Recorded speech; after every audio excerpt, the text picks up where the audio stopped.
for Steph Curry, who's kind enough to join us once again. Steph, I appreciate you waiting through that highlight, but I imagine it wasn't a bummer to have to listen to what you guys did. And, man, you've been through so many things in the playoffs in your career. You've seen a little bit of everything. But it felt to me like everything that went on the floor and off the floor in this series was just different. Is that an accurate read? Yeah, it's just a reminder how fun the playoffs are, how emotional they can be. Just the wild roller coaster ride you can be on. It felt like this was like 3 different series in one. Yeah. And like you said, a lot of distractions on the court, off the court. But at the end of the day, that's what makes it all worth it. And for us to be, back in Western Conference Finals and with the opportunity to hopefully keep playing more basketball, like it's so much fun. Seeing Clay out there after his injuries and his absence, Loon stepping in. It's just what it's all about, and we found a way to get it done. I wanted to ask specifically about Clay because I said earlier, Steph, unless you're a fan of the Grizzlies, I don't know how you cannot have joy seeing this man who clearly has so much joy just to be in the arena after all he's been through. You had a front row seat. How would you explain what that man went through and how difficult it was to be away from you all and all that he had to endure? I'm sure, like I would say, it was tough for him, but the anticipation of, getting back out there this year, understanding what we've been through as a team these last 2 years and what he could provide for us from a competitive aspect, both ends of the floor. For him just to keep grinding and visualize a moment like tonight in a closeout type situation, and Game 6 Clay was kind of reborn. So it's special. And like you said, how much he's gone through, how much he's persevered, and the joy and the competitiveness that he played with in the first half, especially, that kept us in it, kept us alive, gave us some hope and energy, and we fed off of that, for the whole 48. This team, this franchise with you there, you've had so much success. And I think that in sports, and from the outside looking in, it can seem like maybe it becomes so routine that you take things for granted. Having been away from it for a little bit, not a long time, but just long enough that I imagine you missed it, just to be back on this stage with another chance to get to the finals. For you personally, how do you best describe what it represents? I keep saying it, and it's kind of the mentality that we have, even though this group, as it's constructed, is different. But we have the championship DNA and the understanding of how to win, games like tonight, even if it's ugly. And I think the way that we played showed how bad we wanted it, because we couldn't get out of our own way at times, with turnovers and just trying to press and go for the jugular at times. But at the end of the day, when you come off a game like Game 5 and get smacked by, seemed like 50 or 60, make the adjustments, protect our home court and close out a very, very, very talented and very good Memphis team. It just shows you what we're made of. And to see, JP and Wiggs step up, with our core guys, like that's what we're about. So a lot to build on for the next round. Last quick thought on the way out. It was clear to me, Steph, as you said goodbye to Memphis, that there is respect, clearly.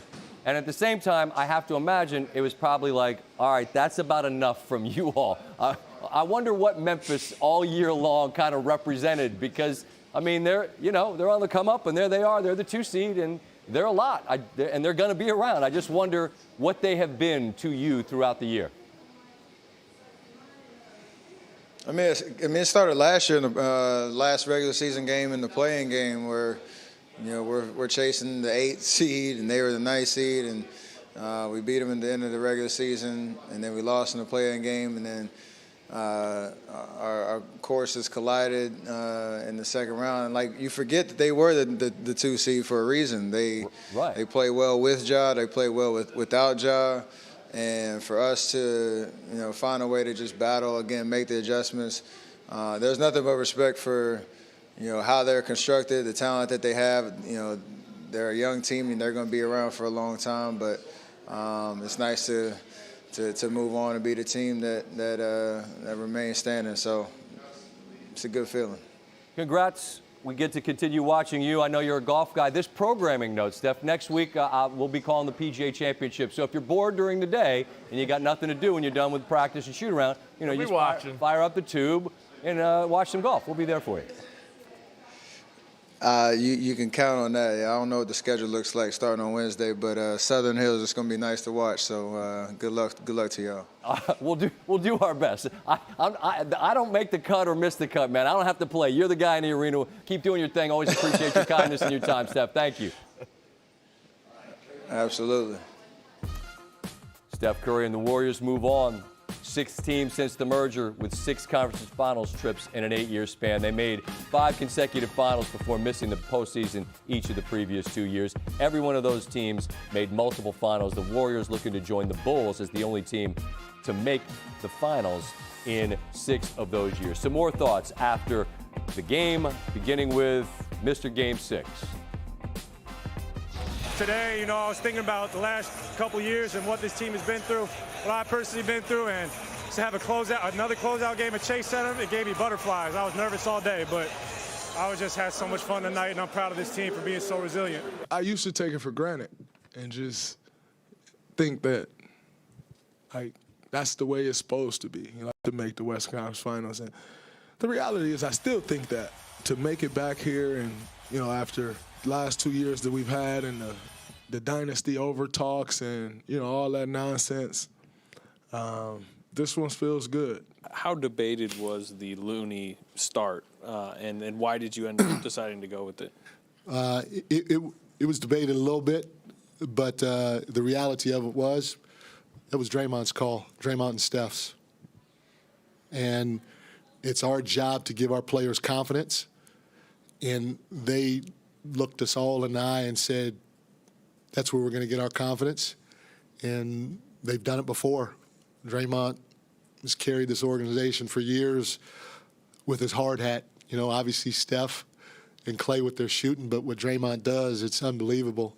And Steve is going to roll with Draymond no matter what he says and what the outcome is. I'm just beyond proud of everyone's commitment and care to making this such a special season, and that I also know that this is going to motivate them to continue having that care factor moving forward, to continue to build 1 year at a time, to hopefully bring a championship to Memphis. That guy impresses me every time he speaks, man. I just Absolutely. Give me more of that. They're just getting started, and no one wants any attaboys at this point. But clearly that team is not done. They're just getting going, and he's a big part of the reason why. Tim Legler's here. I love to take people out there watching inside our process. We're talking about what we're going to talk about here. And there's a stretch where you're like, man, what are the Warriors doing? They're playing like the basketball's on fire. You're a little concerned. And then in that 2-minute stretch, man, they erased a lot.